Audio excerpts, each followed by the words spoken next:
Halo kawan Abu.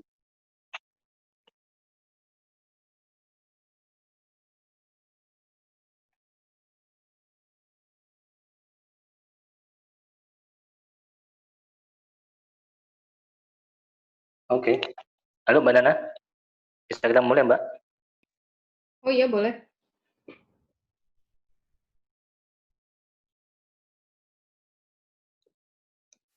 Oke, Bismillahirrahmanirrahim. Assalamualaikum warahmatullahi wabarakatuh. Selamat malam kawan-kawan yang sudah bergabung di diskusi online kita di malam ini. Malam ini kita akan membahas satu tema yang cukup saat ini mengenai investasi di pasar saham.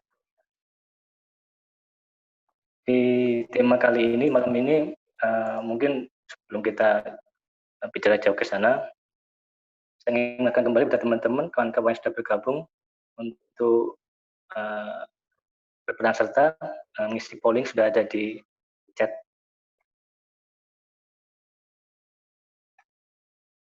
Sebelum kita mulai membahas mengenai tema malam ini, yaitu investasi di saham, niat untung atau buntung. Nah, sebelum ke situ, mungkin saya akan sedikit memberikan intro bahwa saat ini kondisinya perkembangan pasar saham Indonesia cukup signifikan bergerak maju, di mana didukung oleh banyaknya penambahan masyarakat yang berpendapatan menengah dan kemudian aksesibilitas pasar saham yang saat ini sangat-sangat mudah sekali, di mana didukung banyaknya jumlah financial technology yang juga ikut mendukung adanya inklusi pasar keuangan, terutama pasar saham. Jadi saat ini kondisi pasar saham Indonesia memiliki jumlah investor yang cukup sangat signifikan bertambah. Kalau tidak salah, saya pernah membaca sekitar 70% peningkatan jumlah investor di pasar saham itu rata-rata diisi oleh generasi milenial atau masih umur sekitar 25 sampai 35. Hal ini tentu saja memberikan dampak yang cukup positif terhadap perekonomian Indonesia, di mana dengan berkembangnya pasar saham bisa memberikan sebuah sentimen positif masuk bagi Indonesia sendiri di mata dunia internasional, bahwa ekonomi kita sudah semakin maju, semakin mapan, dan semakin canggih. Oke, malam ini kita akan membahas mengenai pasar saham, investasi di saham, niat untung atau untung. Jadi malam ini kita alhamdulillah sekali sudah bergabung narasumber yang akan membahasnya. Jadi narasumber ini cukup sangat kredibel, yaitu beliau Mbak Teresia Agustina, yang dipanggil sebutannya Mbak Nana ya. Beliau merupakan Vice President dari salah satu financial technology yang cukup terkemuka di Indonesia, dan saat ini juga beliau menjadi salah satu investor di pasar saham Indonesia. Oke, sebelum kita mulai acara, mungkin saya akan memberikan sedikit gambaran. Jadi sesi malam ini akan kita bagi dua, yaitu pertama pemaparan dari narasumber, dan berikutnya nanti akan ada sesi tanya jawab. Bagi yang ingin bertanya, silakan untuk memberikan pertanyaannya di slide yang sudah ada di kolom chat, atau nanti bisa melakukan present yang ingin melakukan tanya langsung pada narasumber. Baik, untuk memberikan waktu, mungkin silakan Mbak Ana, saya persilakan waktu dan sesinya. Terima kasih Mas Bambang.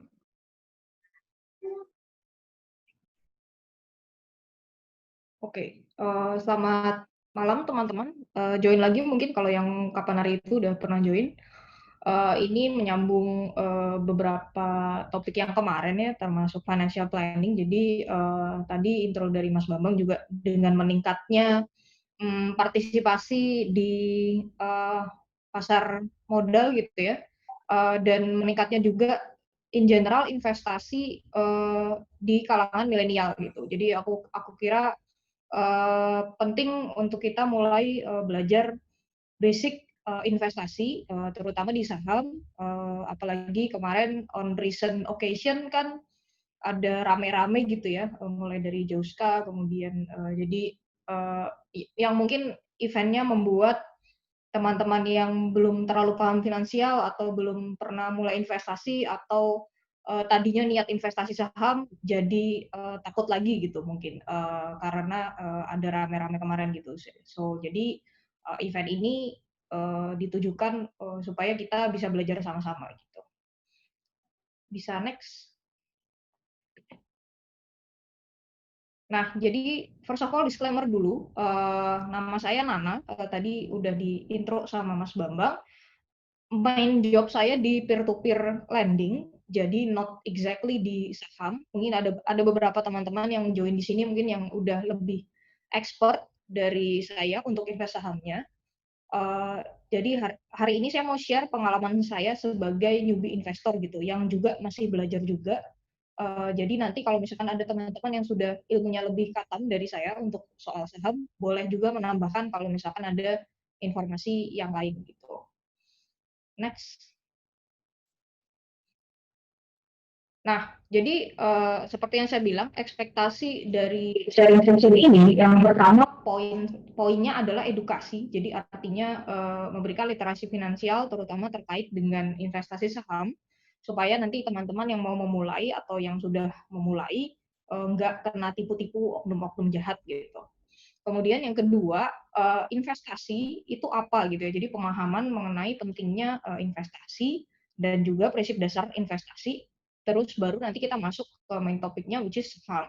Jadi mengenal instrumen investasi saham itu apa sih, kemudian bagaimana cara kerjanya, kemudian apa yang harus dilakukan kalau misalnya mau mulai investasi saham.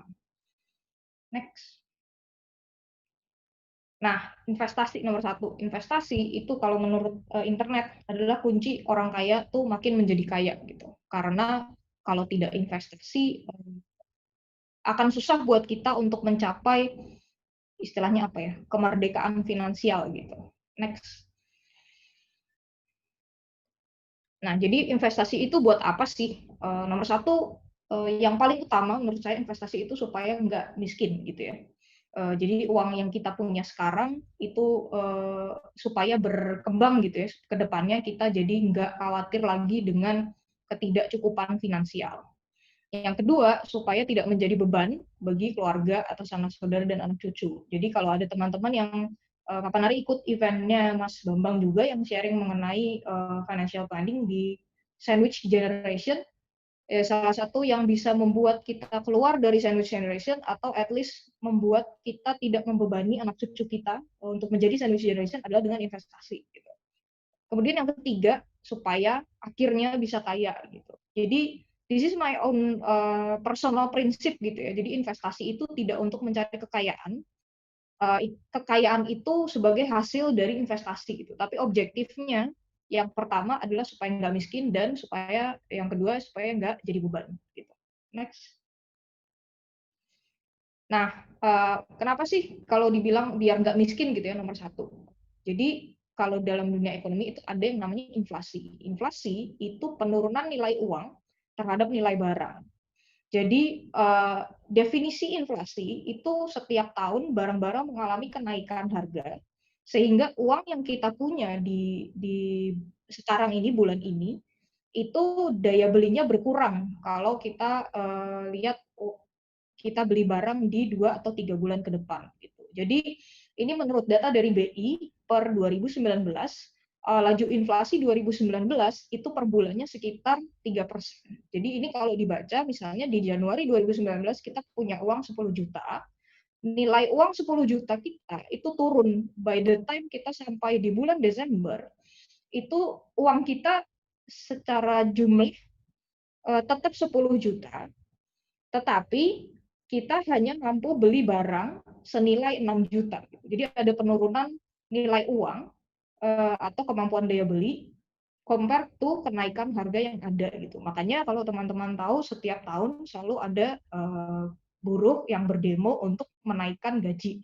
Salah satunya untuk menutup inflasi gitu. Karena kalau gajinya nggak mengalami kenaikan setiap tahun, apalagi kalau misalnya naiknya di bawah inflasi, mereka tetap tidak akan mampu membeli barang-barang yang tadinya mereka mampu beli gitu. Jadi ada penurunan istilahnya purchasing power gitu ya, daya beli di setiap bulannya. Next. Nah, intisari investasi itu apa sih? Nomor satu, ilmu ini yang kita tahu dibaca di internet atau dimanapun dan diajarkan oleh master-master investor. Invest hanya di something yang kita tahu gitu. Jadi kalau kita paham tentang saham, investnya saham. Kalau kita pahamnya reksadana, investnya reksadana. Kalau kita pahamnya emas, investnya emas gitu. Kalau kemudian ternyata kita mau branching ke instrumen investasi lain yang kita belum tahu, ya belajar dulu gitu. Jangan sampai invest di hal-hal yang kita nggak tahu. Misalnya taunya invest emas, tiba-tiba ada orang nawarin investasi di peternakan ayam, terus langsung ikutan chip in uang di peternakan ayam dengan jumlah besar itu. Padahal nggak tahu bisnis peternakan ayam, nggak tahu distribusinya kayak gimana gitu ya. Jadi jangan sekali-sekali mencoba investasi kalau belum pernah belajar benda apa yang kamu investasikan gitu. Yang kedua, do it yourself gitu. Jangan menggantungkan diri dengan pihak lain gitu. Maksudnya do it yourself itu terkait dengan kasus rame-ramenya Juska kemarin, itu salah satu kesalahannya adalah akun saham klien Juska itu dijalanin sama pihak Joska gitu. Jadi artinya order jual beli sahamnya itu nggak datang dari investor sendiri, itu jangan sampai seperti itu. Sebagai investor kamu harus bertanggung jawab dan punya kontrol penuh atas akun-akun investasi yang kamu pegang. Karena manusia itu kan dasarnya serakah ya, apalagi ini hal-hal yang berbau uang gitu. Jadi mau misalnya ada orang atau ada teman yang nawarin, mau nggak duitnya gue yang puterin deh gitu. Itu eventually yang namanya uang itu kan menimbulkan keserakahan ya, nanti akhirnya akan konflik atau ada penipuan atau ada apa gitu. Jadi lebih baik untuk investasi itu make sure you have full access atas akun investasinya. Jadi jangan dioper ke orang-orang lain. Kemudian yang ketiga, semua investasi pasti ada risikonya gitu.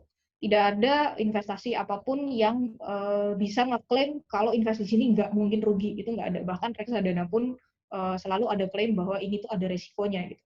Sekecil apapun tapi tetap ada gitu. Jadi kalau misalnya besok-besok ada yang nawarin investasi pasti untung, tidak mungkin rugi, itu udah bisa dipastikan pasti kebohongan publik gitu. Jadi jangan percaya. Kemudian yang keempat, diversifikasi gitu ya. Diversifikasi artinya jangan don't put your eggs in one basket gitu. Jangan investasi ke satu instrumen only, ke satu perusahaan only, ke satu bentuk reksadana only gitu. Jadi pastikan diversifikasi. Kenapa kita harus diversifikasi? Ya again karena semua investasi pasti ada resikonya. Jadi kalau kita investasi di banyak tempat, ketika ada sesuatu yang gagal, mungkin investasi kita di tempat lain akan mengcover loss yang kita dapatkan dari salah satu tempat itu. Gitu. Next. Nah, kemudian kita mainnya adalah saham. Jadi saham itu apa sih? So basically saham adalah bukti kepemilikan atas suatu perusahaan. Jadi istilahnya investor saham itu adalah investor yang membeli sepersekian porsi dari kepemilikan perusahaan itu. Next. Nah, kemudian ada 3 jenis saham di pasar modal gitu. Yang pertama disebutnya blue chip atau lapis 1 adalah perusahaan dengan kinerja yang baik dan kapitalnya tinggi gitu. Jadi biasanya mereka berpartisipasi dengan kapital di atas 40 triliun. Saham-saham blue chip ini biasanya saham-saham yang namanya terkenal gitu ya, kayak misalnya banks, financial institution, misalnya BCA, Mandiri gitu ya. Itu biasanya saham-saham blue chip dan harganya juga cukup tinggi per lembarnya gitu. BCA itu harganya sekitar 30.000 sekarang per lembar. Gudang garam itu around 40 ribuan gitu. Jadi kayak perusahaan-perusahaan besar yang harga sahamnya mahal itu biasanya masuk ke blue chip. Kemudian yang kedua ada lapis 2 itu tier 2 adalah perusahaan dengan kinerjanya oke, maksudnya nggak segitu menghasilkan banyak keuntungan, kapitalnya juga relatif kecil ya kalau dibandingkan dengan blue chip. Nah, ini biasanya sahamnya harganya juga nggak terlalu mahal ya gitu, kayak saham-saham yang seribuan perak gitu per lembar gitu. Kemudian yang lapis 3 itu adalah perusahaan dengan kapitalnya kecil. Nah, dan perusahaan-perusahaan ini biasanya misalnya perusahaan yang baru IPO kayak kemarin yang apa contohnya LAK itu ya yang dibeli sama Justa itu hitungannya perusahaan lapis 3 gitu karena baru IPO, fundamentalnya belum ketahuan gitu ya. Dasar perusahaan ini bergerak di bidang apa itu kayak masih baru banget, baru melantai di bursa. Biasanya itu masuknya lapis 3 gitu. Nah, saham-saham lapis 3 ini yang perlu agak diwaspadai terutama untuk investor-investor baru karena dia harga sahamnya volatile ya kayak naik turun gitu. Jadi ini yang biasanya dibilang saham gorengan gitu. Next. Nah, dari investasi saham itu ada dua bentuk keuntungan yang kita bisa dapat. Yang pertama adalah dividen, yaitu keuntungan dari pembagian laba perusahaan. Jadi karena tadi saham itu bentuk kepemilikan, so ibaratnya kalau misalnya kamu beli saham BCA, berarti kamu own mungkin 0,0 sekian per 1% perusahaan BCA, sehingga kalau perusahaan BCA untung, itu mereka kan ada rapat apakah kita mau membagi keuntungan ini ke para pemegang saham gitu, ke para investor gitu. Jadi istilahnya kayak balikin modal yang kita udah kasih ke mereka lah sort of.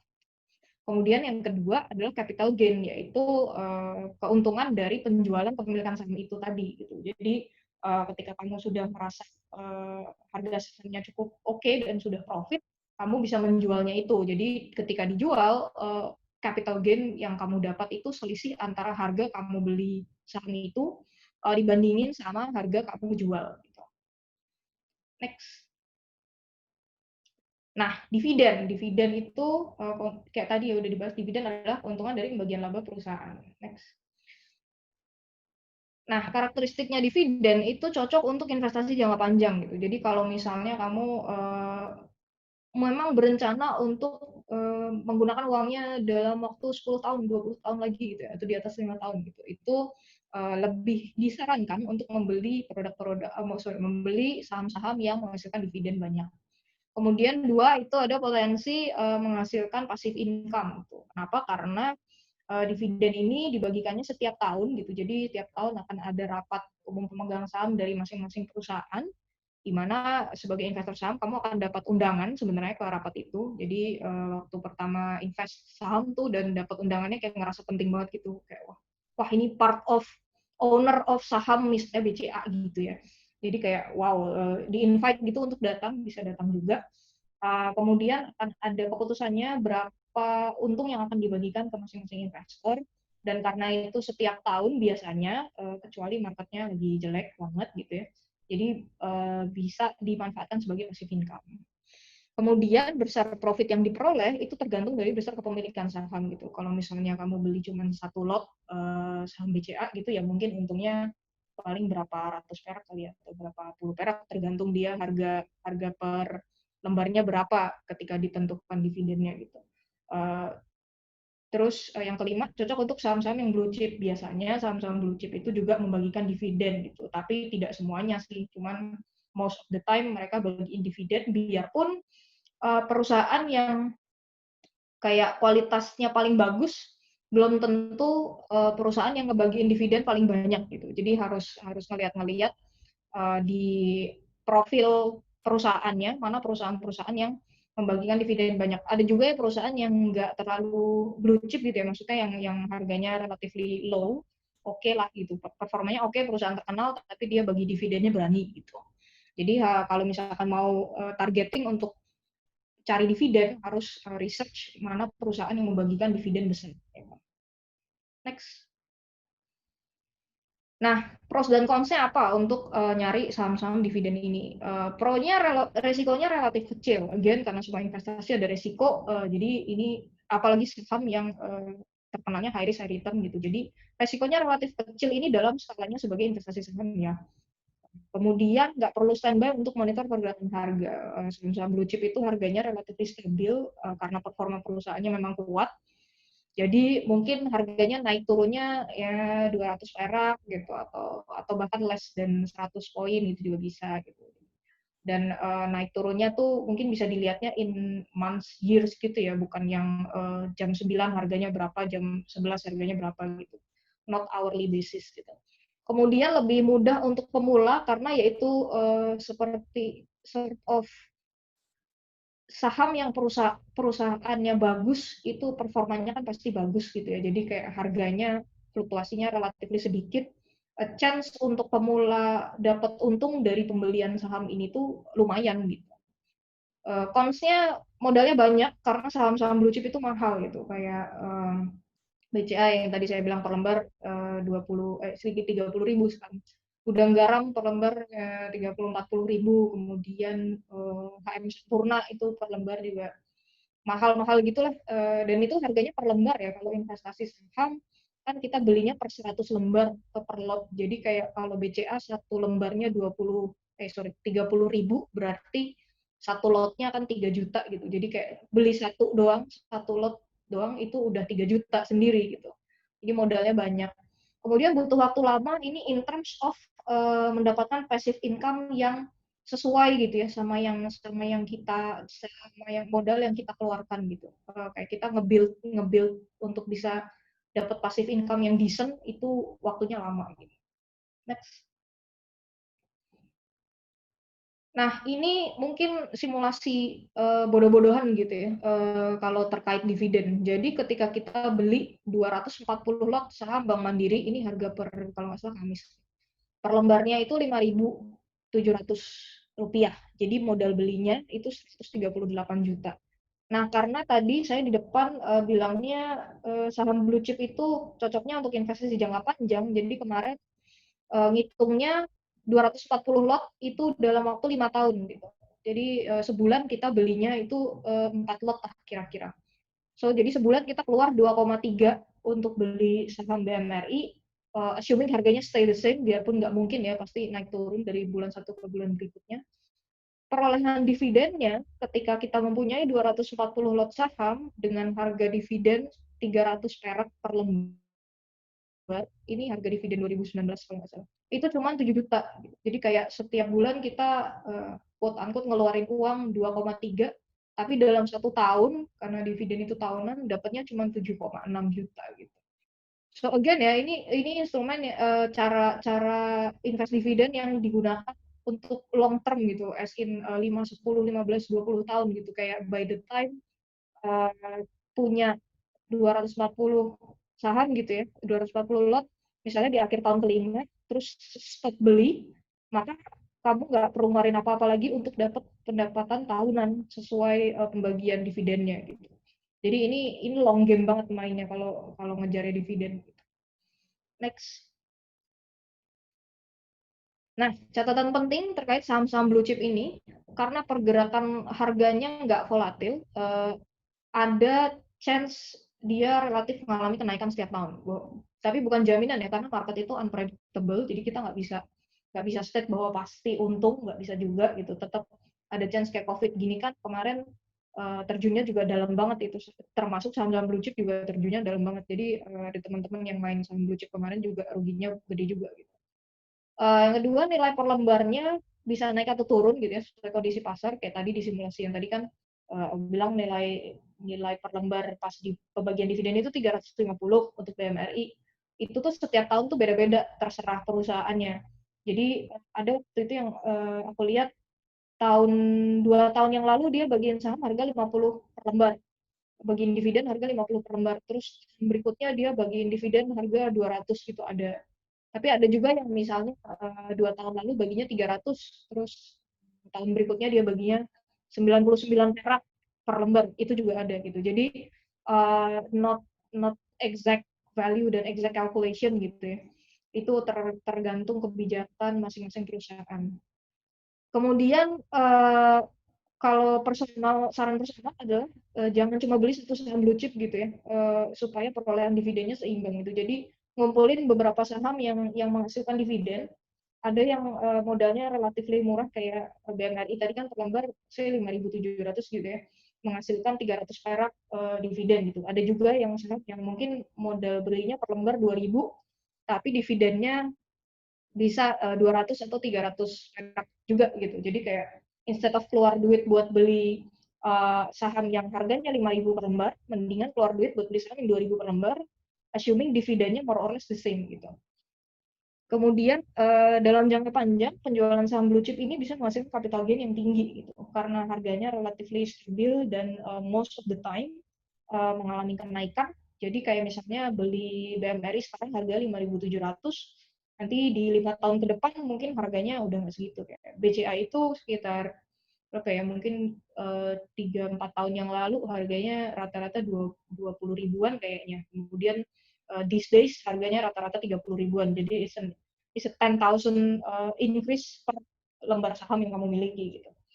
Gitu. Jadi maksudnya dividen, kalau invest dividen ini bukan berarti kemudian nggak boleh jual untuk dapat capital gain, ya nggak juga gitu. Kalau dirasa profit, lebih profit jual buat capital gain, ya why not gitu.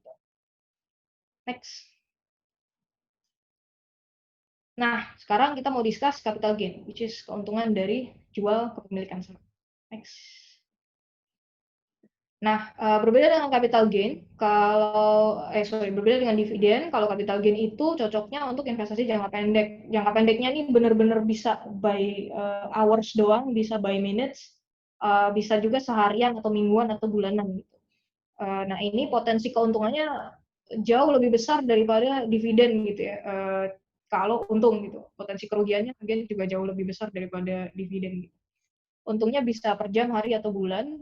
Kemudian besar profit yang diperoleh itu tergantungnya dari jagonya investor memastikan kapan dia jual, kapan dia beli gitu. Dan biasanya investor-investor yang main untuk capital gain itu menggunakan analisa teknikal.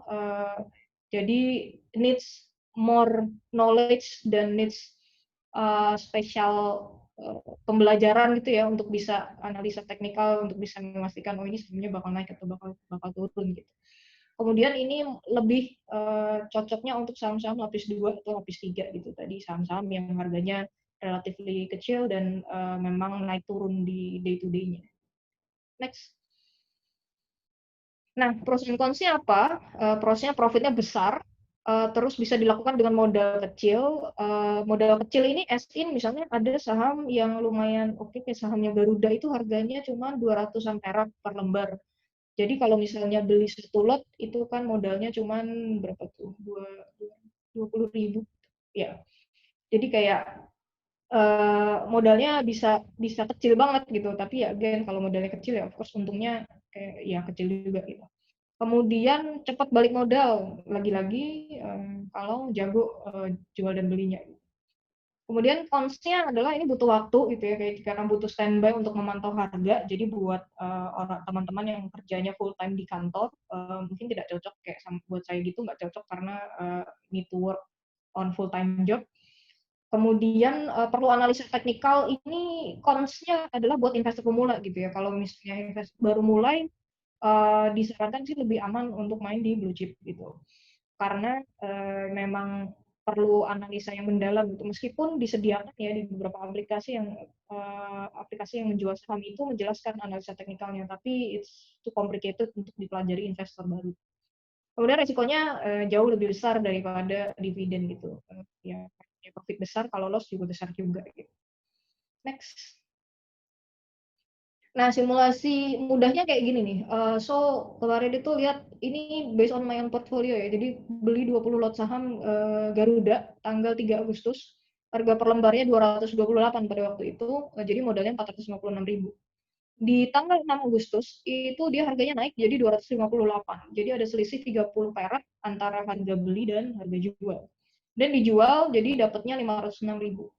Jadi profitnya selama 3 hari itu dapat 60.000 perak gitu. Jadi ini kan kayak far more profitable dibanding dividen yang harus tunggu lama gitu. Next. Nah, catatan penting juga untuk orang-orang yang aim-nya capital gain karena pergerakan harga lembar sahamnya itu naik turun. Jadi perlu mantengin waktu, itu perlu hati-hati banget untuk tidak memastikan miss the timeline. Terus kalau sahamnya lapis 3 itu bisa bahaya banget karena biasanya banyak broker yang mainin juga di awal. Jadi kesannya harganya tinggi banget, tapi at some point drop-nya juga dalam banget dan nggak balik-balik lagi ke harga awal gitu. Jadi kayak ya it's a lot riskier method lah untuk capital gain, terutama untuk beli saham-saham lapis 3. Next. Nah, tips memulai investasi saham. Gimana kalau mau mulai investasi saham? Next. Nah, jadi investor yang pertama harus cari sekuritas terpercaya. Nanti kan hasil presentasinya akan akan desain ya sama moderatornya. Jadi sekuritas itu adalah perusahaan yang dipercaya dan punya izin untuk menjalankan transaksi pasar modal. Daftar perusahaan sekuritas aku link di situ, itu kalau nggak salah dari OJK atau dari BI gitu ya. Jadi bisa dilihat perusahaan sekuritas mana aja. Kemudian buka akun investor saham. Ini buka akun online biasanya. Kalau aku sih preferensinya online ya karena gampang. Tapi banyak juga perusahaan sekuritas yang masih require untuk offline. Kalau offline biasanya lebih lama, lebih ribet gitu ya. Nanti kalau misalnya buka akun, investor akan dapat RDN. Nah, yang di sebelah kiri ini apa? Di sebelah kiri ini adalah aplikasi rekomendasi saya sebenarnya. Jadi kalau di-scan, download aja aplikasinya namanya Ajaib, itu langsung install dan langsung register di situ. Next. Nah, gimana sih mulai investasinya gitu? Yang pertama bangun pondasinya. Kalau dari saya sih ini personal advice gitu ya. Mulai investasi saham itu cari yang aman dulu gitu. Jadi kalau cari yang aman berarti belinya saham-saham blue chip dulu nih. Nanti kalau udah kelihatan hijau-hijau gitu ya, berarti udah oke, nilai akun sahamnya itu udah relatively profitable dan mulai belajar rugi gitu. Beli saham lapis kedua, beli dan coba jual gitu. Kenapa rugi itu sesuatu yang harus dipelajari? Karena otak kita itu sangat risk averse gitu ya. Begitu lihat perolehan harga merah-merah tuh biasanya pada panik untuk wah ini begini, ini jual nih gitu. Jadi supaya nggak banyak-banyak amat, belilah beberapa saham, belilah dalam jumlah yang kecil. Saya juga mainnya kecil kok, kayak cuma 100-200 ribu ya untuk saham-saham yang buat belajar rugi ini. Supaya kalau misalnya merah itu kayak oke, ini ada potensi rugi tapi ruginya nggak banyak, jadi lebih kalem gitu. Nantinya kalau misalnya ke depannya mau jadi day trader, itu udah berani rugi gitu. Berani rugi itu artinya nggak takut kalau misalnya minus merah-merah tuh nggak panik gitu ya, tapi ngelihat analisa teknikalnya untuk memastikan ini masih worth it untuk dibeli atau worth it untuk dijual gitu. Seperti itu. Next. Nah, kemudian belajar rugi ini gimana caranya belajar rugi? Yang pertama, pahami konsep unrealized profit atau loss. Jadi, kalau misalnya kalian berinvestasi di saham, dan profitnya banyak, sadarilah bahwa profit itu unrealized. Unrealized ini maksudnya itu hanya sebatas angka di aplikasi. Kalau dari investor tidak ada instruksi untuk melakukan penarikan dana atau penjualan saham ketika ada loss, berarti itu cuma angka doang yang naik turun gitu. Jadi kalau misalnya hijau-hijau, ya jangan happy-happy dulu gitu, kecuali kamu mau narik duitnya, begitu kamu request transaksi penarikan, baru itu menjadi profit yang beneran gitu. Hal yang sama juga berlaku ketika dia merah-merah gitu. Kalau dia merah-merah, rugi-rugi banyak, jangan panik dulu, tapi sadari bahwa itu unrealized. Kecuali ketika kamu merah dan panik dan ngirim instruksi jual, nah disitulah justru kamu akan actual loss gitu. Jadi kalau misalnya ada minus 300.000 gitu, terus kayak wah anjir rugi nih, jual lah. The moment itu dijual, barulah itu actual kerugian kamu 300.000. Tapi kalau didiamin, maka bisa jadi dia ruginya lebih dalam, tapi bisa jadi juga dia profit gitu. Jadi selama tidak ada instruksi untuk menjual atau menarik dana, itu profit atau loss itu cuma angka di aplikasi. Kemudian yang kedua, ini saya belajar dari salah satu teman yang udah bisa investasi juga. Kalau di saham, tentukan target dan jangan rakus gitu. Jadi misalnya ketika kamu beli saham perusahaan tertentu, kamu set targetnya mau untung berapa? Apakah untung 10%, 15%, 20% gitu. Sama dengan ruginya gitu. Berapa persen kamu willing untuk rugi, untuk loss di pembelian saham itu. Misalnya kalau aku biasanya untung itu 10% ke atas itu aku udah satisfied gitu ya dengan untung 10% ke atas. Kalau rugi mungkin biasanya 5% itu udah udah batasnya gitu. Jadi kalau harga sahamnya kemudian turun sampai batas 5%, aku willing untuk cut loss gitu. Tapi kalau misalnya belum, ya kayak ya ditunggu lagi aja, siapa tahu naik gitu. Nah, kalau misalnya untungnya udah di atas 10%, kalau aku jual ya it's okay gitu. Aku mau tunggu juga nggak apa-apa. Tapi jangan sampai nggak ada targetnya. Karena kalau nggak ada targetnya, kamu akan ketika saham itu naik, kamu akan merasa kayak wah ini naik terus nih, naik lagi gitu. Nggak dijual-jual, tiba-tiba besoknya turun ambles gitu. Artinya dapatnya jadi loss gitu. Jadi mendingan tentukan target. Kalau misalnya udah sesuai dengan target, jual ya jual. Nah, kemudian yang ketiga itu cut loss kayak tadi, atau averaging down jika saham mulai turun. Jadi cut loss itu tadi kalau misalnya toleransi kehilangan kamu tuh udah 5% gitu. Jadi kayak beli saham harga 200 perak, 5% 100 perak gitu ya. Kemudian 5% turun, drop, ya udah cut loss, jual aja gitu. Daripada panik gitu ya, atau nungguin dia naik lagi, ya kalau naik lagi, kalau ternyata enggak gimana gitu.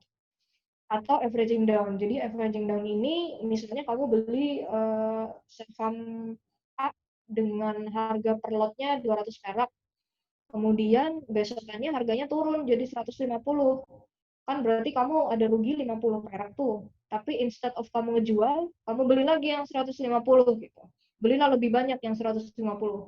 Supaya ketika kamu beli, misalnya beli satu lot di harga 200 perak, kemudian beli 2 lot di harga 150 perak. Berarti total modal yang kamu keluarkan itu kan 500 perak.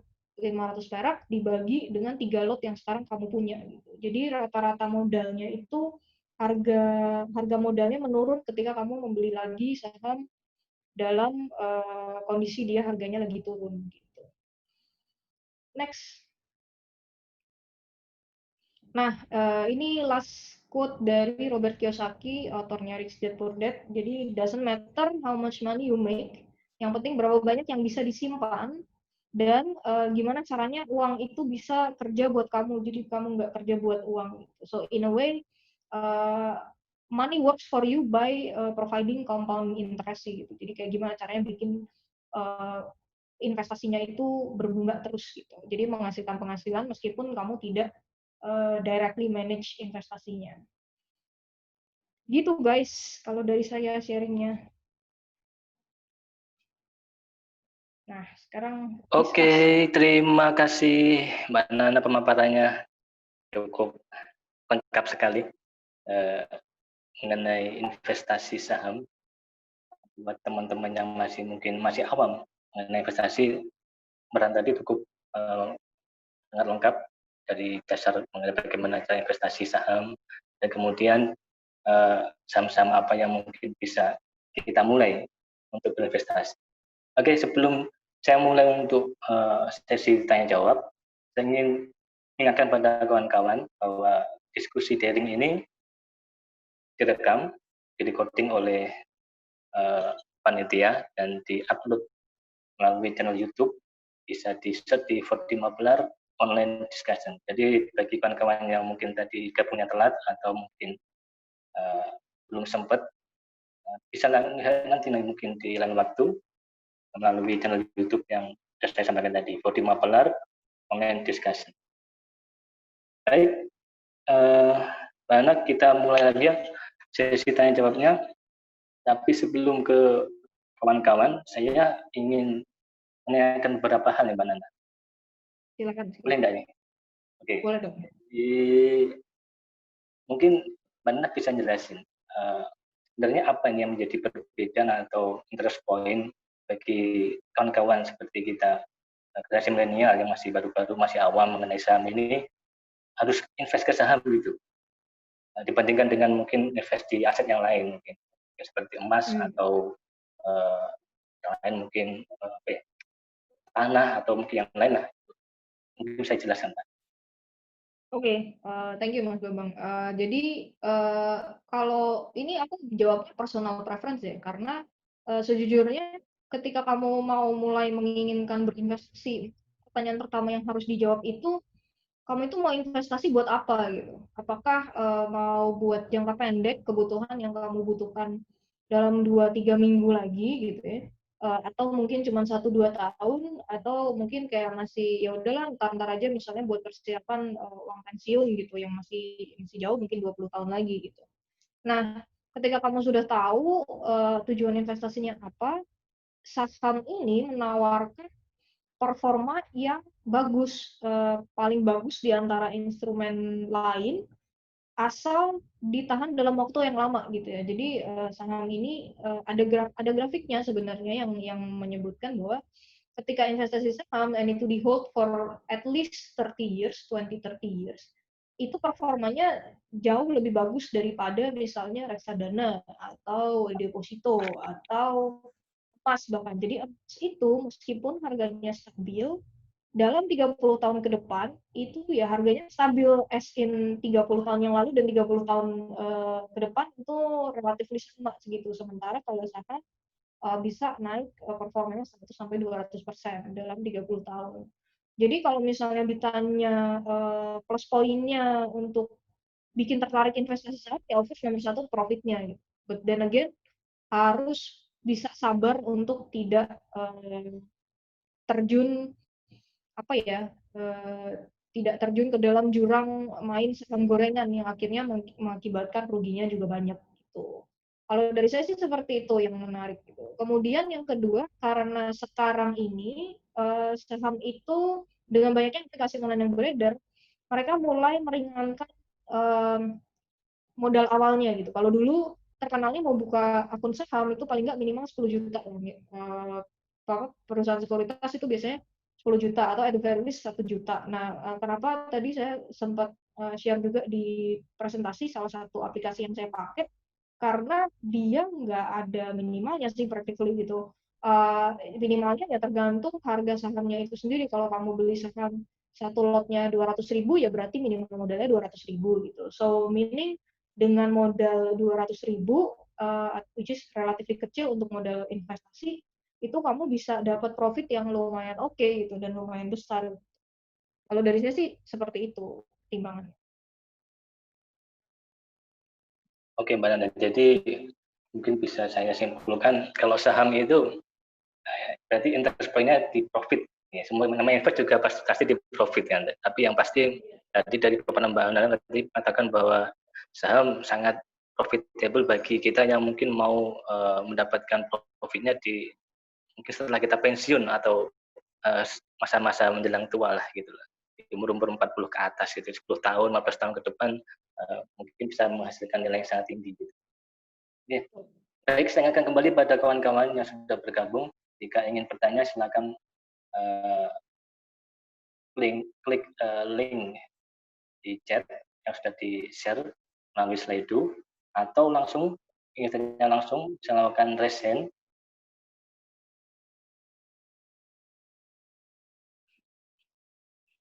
Masih belum ada. Kalau belum ada, mungkin saya ingin nambahin lagi Mbak Nana.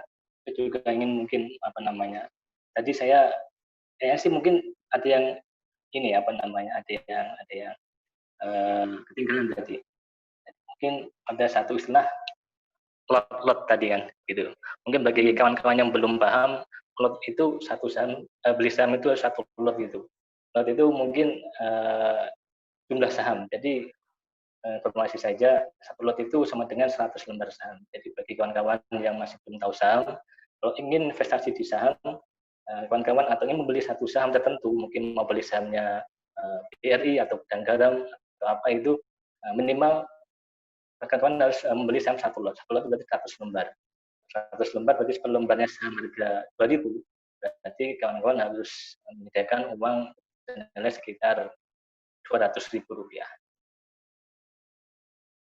Baik, sudah ada yang ajukan pertanyaan belum?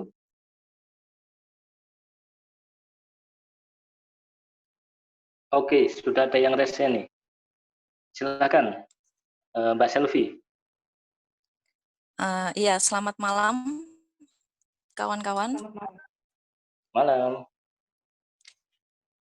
Ini mau ini sih Mbak Nana sharing sama nanti ada tanya juga. Silakan.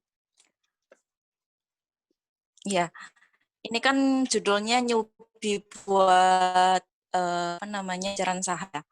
Kalau dulu sharing aja sih. Kalau dulu itu awal-awal karena takut ya nginvest beberapa uang, terus kita belum paham. Kalau dari virtual account dulu. Jadi kan ada tahu beberapa aplikasi gitu dia menyediakan virtual kayak simulasi kita nanti dikasih modal 100 juta terus nanti kita lihat pergerakan sahamnya kita mau beli di mana kayak gitu. Nah, terus dari Mbak Nana kan tadi menjelaskan ada tiga apa jenis juga ya, ada blue chip terus sampai yang lapis 3 yang biasanya disebut saham gorengan yang harganya murah, keuntungannya juga fluktuatif, untung ruginya fluktuatif kayak gitu. Nah, di sini nanti dari virtual ini kita bisa apa ya namanya? Kita bisa menempatkan diri intinya. Kan tadi Mbak Nana juga menjelaskan bahwa sifatnya manusia itu buruknya serakah kayak gitu. Terus akhirnya kalau dari pengalaman saya dulu di virtual itu yaitu kalahnya karena terjebak di yang lapis 3, yang jenis lapis 3 tadi, yang dia harganya murah, kelihatan untung, pas harga turun dikit langsung dijorin ke situ, terus akhirnya ruginya banyak pas di akhir kayak gitu. Terus kalau yang virtual itu forum diskusi kita juga benar-benar memantau gimana pergerakannya saham secara di situ juga ada forum diskusinya kayak gitu. Terus dari saran terakhirnya karena kemarin itu di virtual banyak ruginya daripada untungnya, itu terus akhirnya apa ya, masih takut gitu loh Mbak Nana buat join. Soalnya harganya apa namanya untungnya banyakan yang merah. Ini bisa share nggak, Mas Abu? Bisa. Monggo kalau mau share screen. Iya. Halo? Ya, lanjut. Monggo kalau mau share screen. Bisa kayaknya bisa langsung share screen dari Bisa aplikasi Zoom-nya. selfie, silakan. Bukan. Ya. Halo, Mbak Selfie-nya hilang tuh koneksinya. Iya. Oh,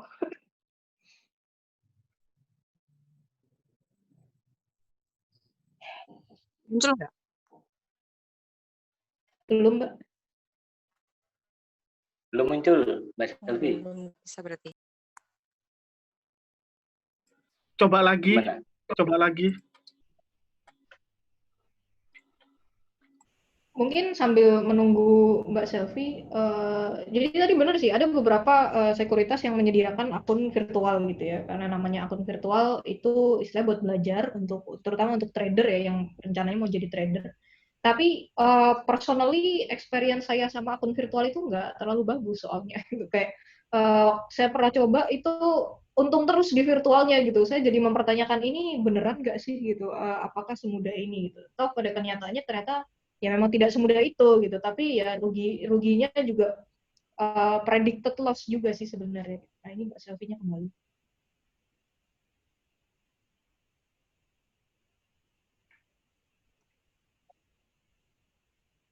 Oke, Mbak Selvi, jadi sharing Nggak bisa share screen.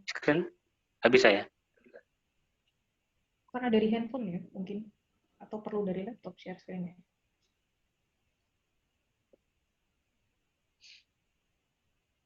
Mungkin saya nambahin, Mbak Nana mungkin apa namanya itu keraguan seperti yang disampaikan oleh Mbak Selvi tadi kan, adanya trauma gitu, adanya trauma gara-gara harus pakai virtual aja sudah merah gitu, udah rugi, apalagi pakai yang nyata gitu kan. Mungkin bisa saya sampaikan Mbak Nana nih, mungkin saran atau tipsnya gitu kan, banyak kan teman-teman yang masih awam ini mengenai saham jadi bagaimana tips untuk mulai investasi saham itu, mungkin pertama kali langkah-langkah awalnya gitu seperti apa?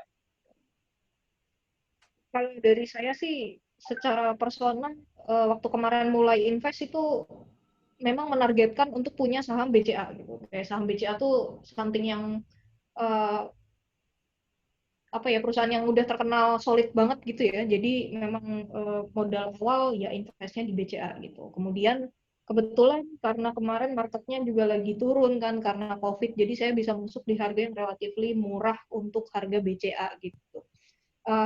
Nah, karena marketnya ini kan sekarang sebenarnya masih belum totally pulih gitu ya. Jadi mungkin di sekarang juga nih kalau misalnya beli saham-saham yang oke gitu ya, yang blue chip itu masih ada chance untuk dapat profit juga gitu. Biarpun kemarin memang kebetulan momen yang Maret April itu ya, itu justru lagi bagus-bagusnya karena harga sahamnya banyak yang turun dan naik lagi dalam waktu rentang mungkin 3-4 bulan gitu ya, kembali ke harga semula gitu. Jadi istilahnya kayak dapat harga diskon lah istilahnya buat beli saham gitu. Nah kemarin salah satu harus melihat juga dari salah industrinya gitu ya. Industri yang relatively aman terhadap pandemi atau terhadap goncangan market lainnya itu kan ya industri yang esensial gitu ya. Biasanya bank atau institusi finansial atau juga consumer goods gitu kayak misalnya karena kita cannot live tanpa misalnya makanan, minuman gitu ya. Jadi perusahaan-perusahaan makanan, perusahaan-perusahaan bank itu biasanya harganya juga relatif stabil gitu. Dan bank itu juga nggak semuanya mahal gitu harganya. BCA doang kayaknya paling mahal di puluhan ribu gitu. Kalau kayak saya punya juga Danamon itu kayak satu lembarnya 2 ribuan gitu ya. Ada Danamon, ada BRI, ada BNI, ada ya ada Mandiri gitu ya, ada BCA gitu. Koleksi aja saham-saham bank itu. Itu harusnya relatively aman gitu. Untuk kalaupun misalnya turun juga turunnya pertama sedikit kayak within mungkin biasa 1% lah, 1%, 2%, dan relatively bouncing back-nya cukup cepat juga biasanya dalam beberapa bulan udah naik lagi. Jadi kalau misalnya masih ragu-ragu sama saham apa yang harus dibeli, ya belilah saham-saham bank itu tadi gitu yang relatively aman. Oke, terima kasih Mbak Nana. Mbak Selvi gimana? Jadi sharing screen-nya?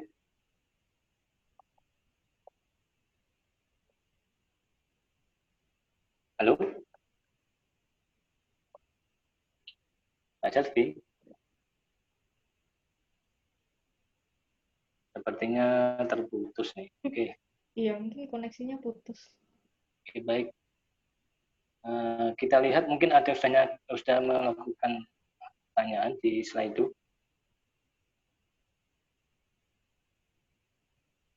Sudah ada yang masuk?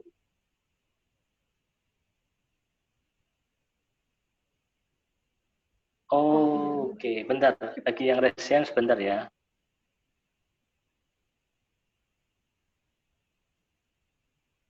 Oke, buat yang resen sebentar. Kita masuk dulu ke pertanyaan yang sudah ada di slide itu. Cukup banyak, sudah ada 4 pertanyaan masuk. Baik, Mbak Ana, mungkin sudah cepat aja. Kita mulai aja.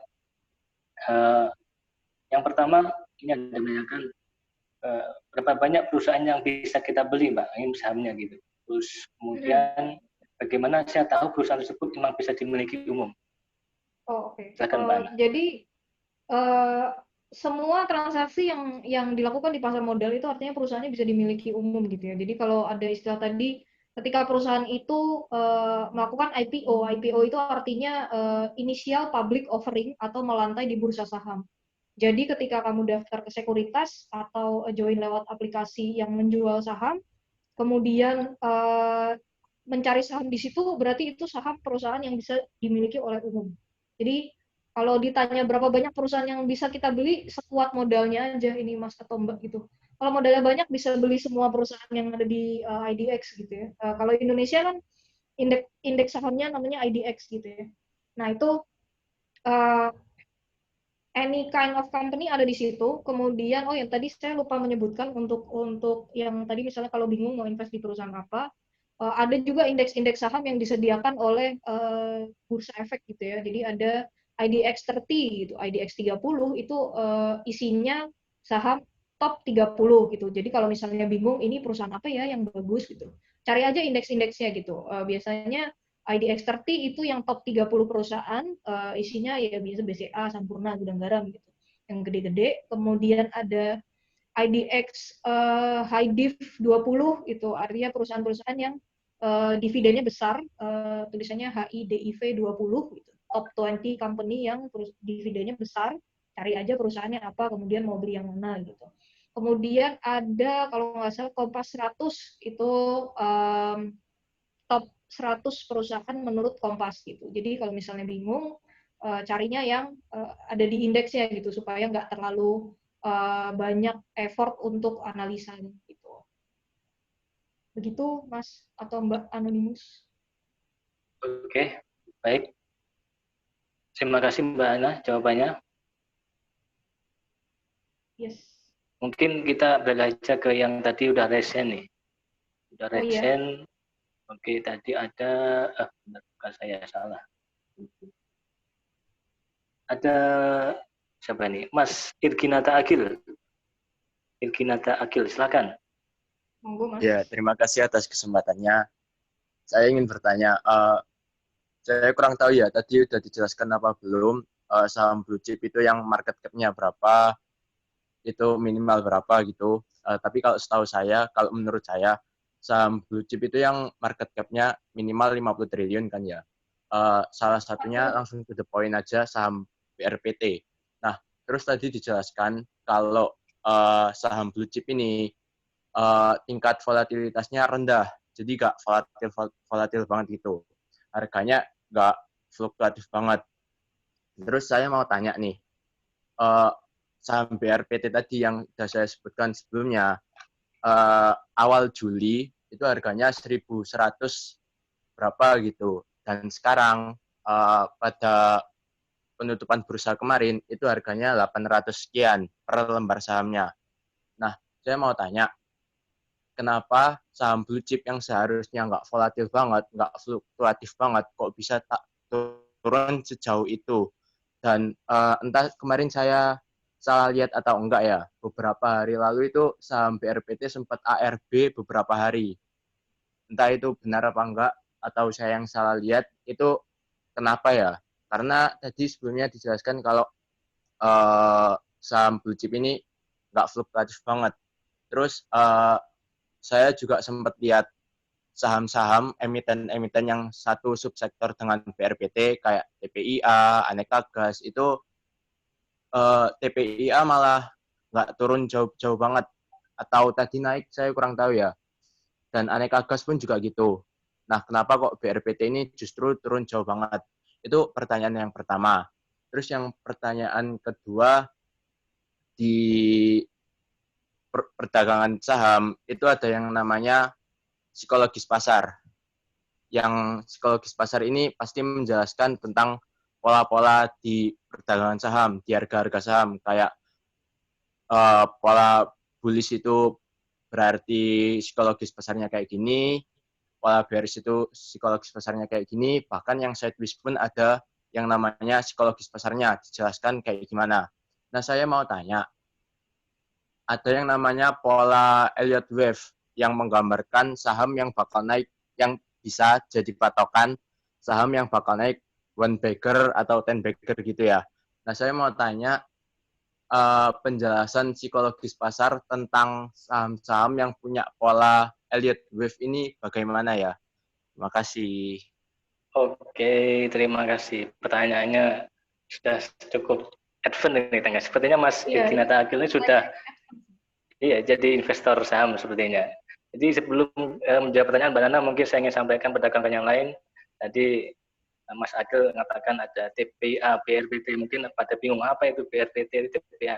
Jadi saham itu kalau kita di pasar modal atau saham-saham itu selalu menggunakan singkatan untuk identifikasi dari nama perusahaannya. Seperti tadi BRPT itu Barito Pacific, perusahaan Barito Pacific.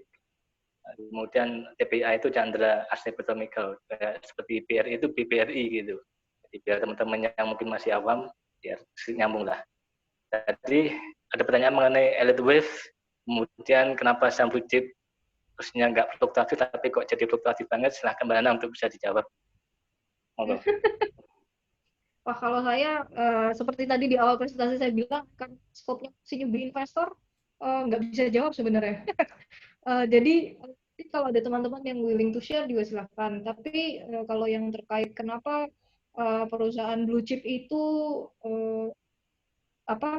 dalam hal ini BRPT ya specifically gitu bisa fluktuatifnya juga cukup jauh.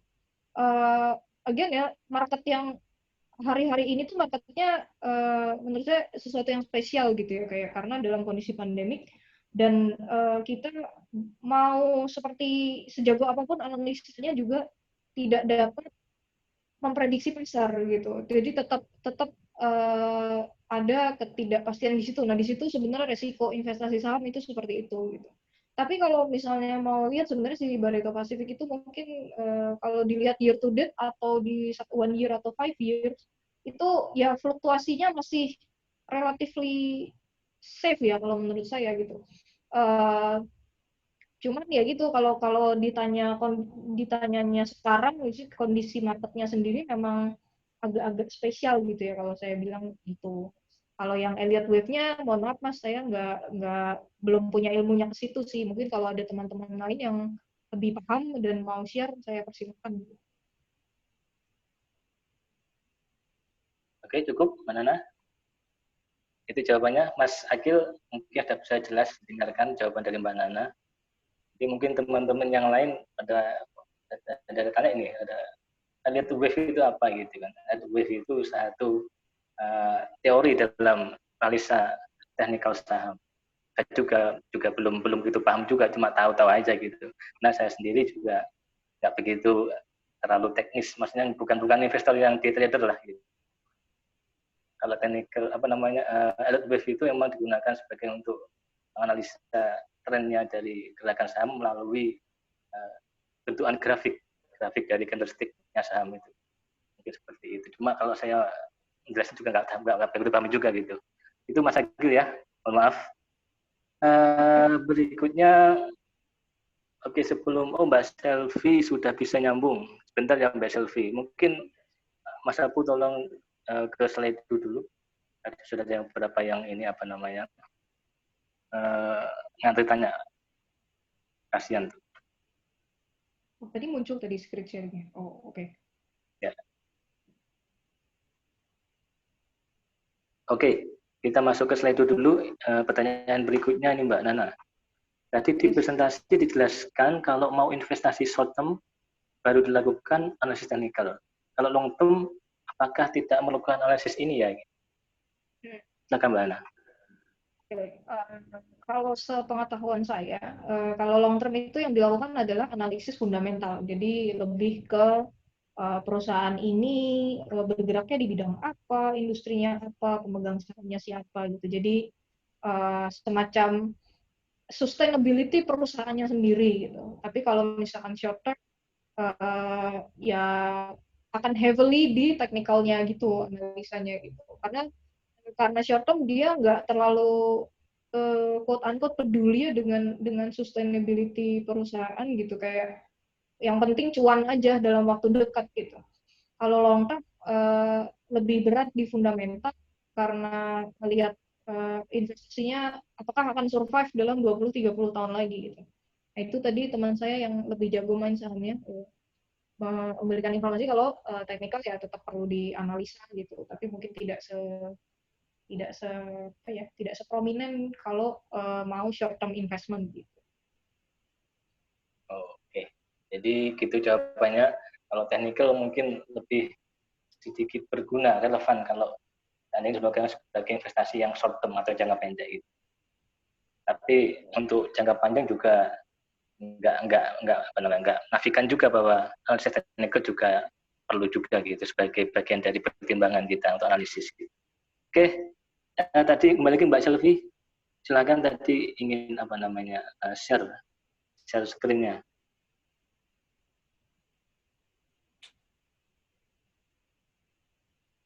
Bisa cerita itu? Oh, stop it. Oh, iya. Ya, stop it. Okay. Nah, ini mau sharing dikit sih. Dulu awal-awal nyobanya beraninya via virtual. Itu bulan Januari kalau nggak salah. Jadi kayak portoku masih banyak yang merah kan. Bahkan secara akumulatif itu masih minus di angka 2,9 juta, hampir 3 juta.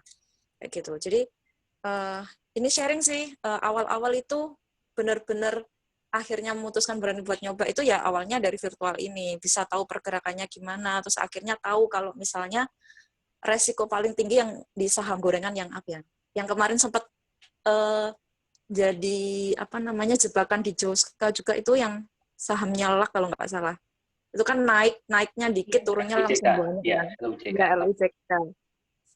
Terus kebanyakan ruginya di situ sih. Jadi dari virtual ini kita bisa tahu kira-kira nanti apa sih yang bakalan kita lakuin kalau misalnya suatu saat ada momen-momen di mana kayak tadi apa ya? Kemarin yang mulai pandemi itu kapan ya? Itu kan saham mulai harganya turun langsung merah semua. Hingga Maret kalau nggak salah. Maret.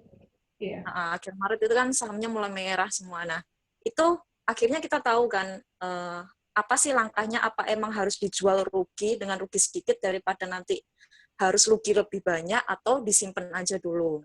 Kayak gitu. Terus akhirnya kemarin ya mutusin kalau yang saham LAK itu kan pasti nanti kemarin sempat kena suspend kalau nggak salah ya. Kena suspend karena harganya turun terus.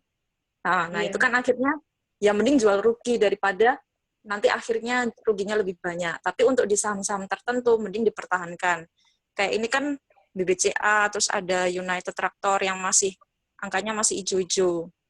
Kayak gitu. Jadi belajarnya dari situ. Ya lumayan. Naiknya 40%, kan lumayan banget. 716 dari angka 1.700.000 investnya dapatnya 716 itu. Terus itu lumayan tinggi kan, hampir setengah. Ya. Terus ini Mbak Nana mau tanya, ini kan kondisinya juga belum normal ya, belum stabil ya perekonomiannya. Terus masih ada harga yang juga fluktuatif juga. Mbak Nana punya rekomendasi nggak kira-kira berapa persen sih yang saat ini perlu diinvest atau mending berhenti dulu, ini di-keep, paling enggak ngandelin dividen atau gimana gitu? Soalnya pas masa-masa ini masih benar-benar belum berani. Sama itu pertanyaan dengan saya tadi. Aku mau tanya juga seperti itu Mbak Nana gitu. Dalam kondisi krisis seperti ini layak enggak kita mau memulai investasi saham gitu bagi kawan-kawan yang masih belum bergabung? Iya, kalau dari video-video yang saya belajar gitu ya dan diskusi sama beberapa teman-teman yang main saham, sebenarnya poinnya any kind of investment dalam hal ini termasuk saham juga adalah persistence gitu. Jadi ada YouTuber yang saya follow gitu ya, yang dia juga selalu share ilmunya dia. Jadi kalau misalnya mau main di stock market itu mendingan beli rutin setiap bulan gitu. Jadi nggak peduli berapa harganya, apakah itu lagi rendah atau lagi tinggi. Kalau kita percaya itu perusahaan yang oke, ya contohnya Bank BCA gitu ya, itu kan kayak udah holy grail-nya saham di bank gitu ya. Kalau kita percaya itu oke, dan beli terus gitu. Nah mungkin kalau marketnya lagi nggak menentu gini, porsi pembeliannya jadi dikurangin gitu. Kalau saya sih gitu ya. Jadi porsi pembelian, misalnya tadinya ada alokasi 10 juta gitu buat saham gitu misalnya. Kemudian ketika marketnya tidak menentu, maka lebih milih let's put pengurangan gitu ya. Misalnya sekarang jadi 5 juta aja deh sahamnya, yang 5 juta kita taruh di investasi yang lebih secure gitu. Contohnya reksadana pasar uang gitu, atau reksadana obligasi juga lagi naik gitu sekarang. Jadi kalau dari saya sih itu sih apa ya sarannya atau rekomendasinya gitu ya. Terus kalau misalnya tetap mau beli saham ya belinya yang itu tadi ya, company-company yang ternama gitu. BBCA, kemudian Unilever, kemudian United Tractor tadi ya. Antam itu juga udah mulai naik lagi. Apa namanya, aneka tambang itu, kemudian Indofood itu juga udah mulai naik kemarin. Kemudian Adira Finance itu juga udah naik gitu. Jadi perusahaan-perusahaan yang udah mulai kembali ke ritmenya mereka sebelum COVID itu tampaknya memang masih financial company gitu. Jadi safer mainnya di financial company. Begitu. Oke. Terima kasih jawabannya Mbak Nana. Mbak Nana mungkin ini sudah pada ngantri nih pertanyaan di Slido nih. Kita mulai aja ya ini. Yang pertama ini Mbak Nana. Tadi di presentasi dijelaskan bahwa kalau mau investasi short term, bukan ini udah ya. Yang kedua nih, literasi atau buku apa saja yang bisa kita gunakan untuk mempelajari analisis teknikal? Oh, kalau buku teknikal itu sebenarnya lumayan banyak sih, di Gramet-Gramet itu juga suka ada. Yang recently comes to mind itu ada bukunya Ellen May gitu. Judulnya apa ya? Saya lupa. Nanti saya find out untuk share. Ellen Ellen bukan Ya, Ellen Ellen. May. ALL ELLEN. I I I Depannya I E. Eko. depannya.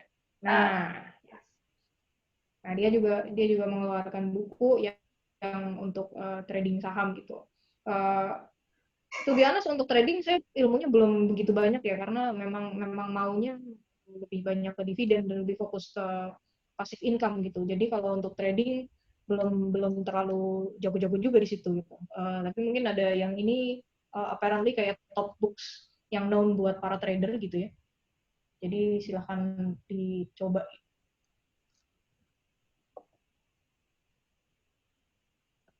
Oke, itu jawabannya. Silakan rekan yang bertanya tadi, literatur apa yang mungkin bisa untuk mempelajari masuk technical di saham. Ada banyak sekali itu, benar. Kalau Mbak Nadi bilang di Gramedia banyak sekali. Ellen May itu salah satu juga investor saham orang Indonesia dia. Kalau nggak salah dulu di Singapura ya, banyak Ellen May itu ya. Dulu karirnya dia mulainya di asuransi ya kalau nggak salah. Kemudian dia main saham gitu ya. Kalau untuk trading juga cukup banyak forumnya kalau nggak salah gitu ya. Jadi kayak join di sekuritas yang biasanya sekuritas itu ngadain forum juga untuk diskusi untuk belajar gitu. Bisa juga join di situ untuk nanya-nanya. Ajaib juga punya forumnya sendiri. Bibit nggak tahu deh, Stockbit nggak tahu saya. Tapi Ajaib punya forumnya sendiri, kemudian Mandiri Sekuritas punya forumnya sendiri juga untuk belajar-belajar. Kalau Mandiri kayaknya ada kelasnya juga bahkan. Oke, baik Mbak Nana. Ini waktunya cukup mepet nih, tinggal sedikit. Mungkin lanjut ke pertanyaan Mbak Nana ya. Masih ada 3 nih pertanyaannya yang antri. Yes. Jika saya punya deposito, ada potongan PPh sebesar 20% dan biaya lainnya. Kalau di investasi saham bagaimana ya? Mungkin biayanya tanyakan, ada biaya apa aja mungkin Mbak Nana kalau di investasi saham itu? Iya, kalau saham kenanya biaya beli dan biaya jual, karena yang melakukan transaksi itu perusahaan sekuritas. Jadi setiap beli dikenakan 0,18 sampai 0,25. Kemudian setiap jual juga dikenakan charge yang sama. Kemudian ada biaya broker, ada biaya broker ini beberapa saham aja sih, nggak semuanya kena biaya broker. Kalau biaya broker itu kayak kecil sih, 0,0 sekian persen malah kayak dari apa namanya dari charge-nya admin gitu, biaya broker, jadi kecil. Oh iya, itu teman saya revisi, jadi semuanya pakai broker. Nah, kemudian kalau yang perpajakan itu di dividen itu kena PPh atau PPN kayaknya, kena PPN 10% gitu. Kalau mau invest yang tidak ada pajaknya, reksadana aja, itu free of tax gitu. Jadi dan reksadana juga ada reksadana saham ya, meskipun reksadana saham saya kebetulan masih minus sih, jadi not exactly recommended untuk spesial itu. Tapi ada juga reksadana saham yang belinya ke indeks 30 tadi ya, top 30 gitu. Jadi ada reksadana saham namanya perusahaan ternama Indonesia atau apa gitu ya, punya prinsipal manajer sekuritas itu. Bisa beli reksadana juga di Ajaib by the way. Jadi cari reksadana saham itu juga salah satu cara untuk mengurangi resiko ya, kalau kita belum berani untuk transaksi sahamnya sendiri, dan beli aja ke manajer investasi gitu. Jadi satu bundle gitu, kalau kita beli reksadana saham yang IDX 30 itu, jadi kita beli misalnya modalnya 3 juta, kita jadi punya kepemilikan saham di 30 perusahaan ternama itu. Jadi kayak nggak pakai analisa lagi, nggak pakai mikir-mikir, di quote unquote dititipin sama manajer investasinya reksadana. Gitu. Oke, terima kasih Mbak Nana. Ini ada 2 pertanyaan terakhir, sepertinya nih mirip nih. Jadi ini ada pertanyaan. Ini ada teman yang sudah transaksi saham lewat Mandiri Sekuritas sudah lama. Apakah transaksi pakai Mandiri Sekuritas aman? atau ada pilihan lain, sekuritas yang lain? Karena potongannya lumayan banyak nih, dia kena biaya yang banyak mungkin, macam-macam biayanya. Kemudian yang kedua juga sama ini, ada nggak sekuritas lain yang lebih rendah fee-nya gitu?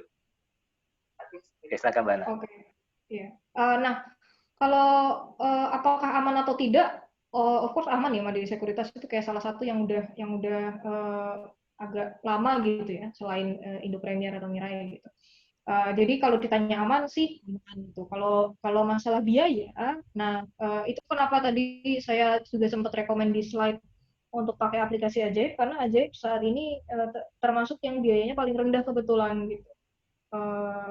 Ajaib, nah itu tuh Ajaib, Ajaib.co ID tuh. Yang apa tadi? Yang kedua kayaknya. Ajaib.co.id aja. Nah, kalau nggak salah Ajaib itu fee-nya 0,15%, is it? Ini ada Mbak Ajaib nih di sini sebenarnya. Fee-nya berapa, Fik? Ya, 0,15%. Jadi itu lower dibanding beberapa sekuritas ya, karena kayak setahu saya Mandiri itu kalau nggak salah 0,25 ya, BNI 0,18 kalau nggak salah. Jadi it's cheaper gitu. Kemudian kalau dari salah satu yang saya suka dari aplikasi ini ya memang dia interface-nya jauh lebih mudah ya dibanding aplikasi-aplikasi seperti Mandiri Sekuritas atau iPod atau Mirai gitu, yang layarnya isinya angka semua gitu. Kalau di Ajaib dari segi desainnya dan UI-nya emang lebih cantik dan lebih mempermudah, terutama buat investor pemula untuk belajar ini tuh apa sih, ini tuh angka apa sih yang dikasih lihat ke gue gitu. Gitu. Baik, Seperti Mbak itu. Nana. Ya, mungkin bagi teman-teman yang lain bisa juga ini informasi nih. Setahu saya juga sama itu, memang beberapa sekuritas itu fee untuk jual atau beli antara 0,15 sampai 0,29, rata-rata segituan. Cuma ada beberapa nanti ada biaya 29 ya, Mas. Iya, 0,29. Tapi ada biaya yang administrasi, ada biaya perawatan rekening, itu kadang-kadang sih, kalau sekuritasnya sih memang. Jadi mungkin bagi teman-teman yang masih baru mau mulai investasi saham, cari aja sekuritas yang punya biaya rendah. Yang tadi itu ada Pak, rekomendasi Ajaib ya, Ajaib. Iya, itu ada di slide yang tadi itu, bisa langsung di-download dan di-install. Oke, terima kasih. Baik, kawan Abu, masih cukup? Oke. Pertanyaan sudah habis malam ini. Oke, sebelum saya tutup, mungkin saya ingin menyimpulkan sedikit kesimpulan mungkin atas diskusi kita malam ini. Investasi saham, niatnya untung, tapi bisa buntung. Tergantung dari apa? Dari niat kita dan usaha kita untuk mungkin belajar, untuk discuss dengan teman-teman atau mungkin orang-orang lebih experience atau mengikuti pelatihan sebagainya. Tanpa itu tentu kita tidak akan bisa menikmati keuntungan atau profit saatnya kita mau investasi saham. Mau investasi saham, investasi emas, investasi apapun itu selalu ada risiko. Jadi berdamailah dengan risiko-risiko yang ada. Semoga diskusi kita malam ini bisa memberikan sedikit gambaran bagi kawan-kawan semua yang malam ini bahwa investasi saham merupakan salah satu cara untuk kita mendapatkan profit yang konsisten.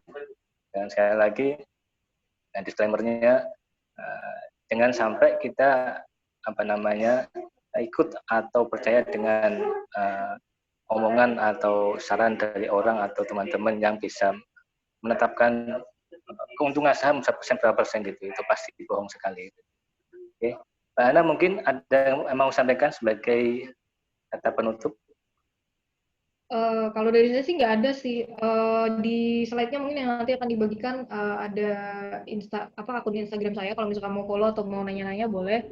Kalau nanti saya nggak tanya, saya nggak tahu jawabannya, saya tanyain teman saya yang lebih tahu gitu ya. Jadi feel free aja untuk reach out dan diskusi. Kalau mau nanya-nanya tentang instrumen investasi lain ya boleh juga sih, mau nanya reksadana juga boleh, atau mau nanya peer-to-peer lending ya, karena saya kerja di peer-to-peer lending juga boleh-boleh aja gitu. Nanti ada tips and triknya juga. Gitu. Itu saja sih siap. teman-teman. Ya, siap Mbak Nana. Terima kasih Mbak Nana atas sharingnya malam ini. Semoga nanti kita bisa bergabung lagi di sesi yang lain. Dan buat kawan-kawan, sebagai informasi, bagi yang tadi mungkin lewatan bisa ikutin rekaman dari diskusi dari kita malam ini di channel YouTube di Fatima Pelar Fatima Pelar diskusi online. Untuk teman-teman yang ingin tahu informasi diskusi-diskusi berikutnya yang terlakukan mungkin tiap Sabtu malam Minggu, bisa ikuti Instagram kita di @fatimaplar_ub. Oke. Baik, terima kasih. Saya sebagai moderator malam ini mengucapkan banyak terima kasih pada panitia, pada Mbak Nana juga, dan akhir kata, ikuti protokol kesehatan, jaga diri masing-masing, COVID masih mengancam kita semua. Sampai ketemu di lain kesempatan. Assalamualaikum warahmatullahi wabarakatuh. Selamat malam. Mas Bambang, Selamat malam. Terima kasih teman-teman. foto bareng dulu. Oh iya. Oh gitu, foto. Bisa Oke, minta tolong baik. kawan-kawan semua nyalakan kameranya.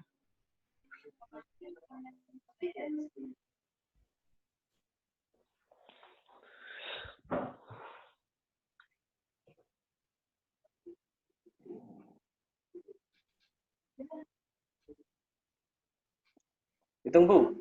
Cuma 3 ini. 4. Mas Beni. Aduh, Mas Beni. Udah 4 aja ini. Ya? Oke. 3, 2, 1. Terima kasih. Oke, makasih ya Bu. Terima kasih. semuanya. Makasih Mbak Nana, makasih Mas Bambang.